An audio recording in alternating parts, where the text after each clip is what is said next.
এই বিজ্ঞানী প্রতিদিন এলিয়েনটিকে নির্যাতন করত, কিন্তু তার কোনো ধারণাই ছিল না যে তার পরিচারিকাটি চুপচাপ সব দেখছিল।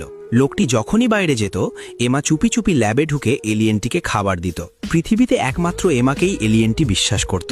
কিন্তু একদিন বিজ্ঞানীটি সব সীমা অতিক্রম করে ফেলল।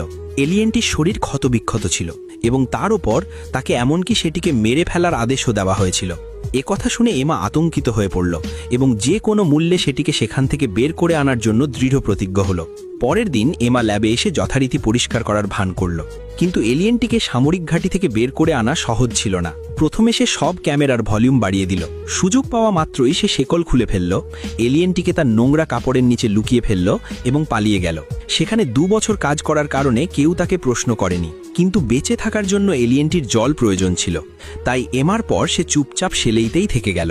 পরের দিন এমা কাজে ফিরে গেল। সেখানে সে জানতে পারল যে সেনাবাহিনী শহরের প্রতিটি বাড়িতে তল্লাশি চালাতে চলেছে।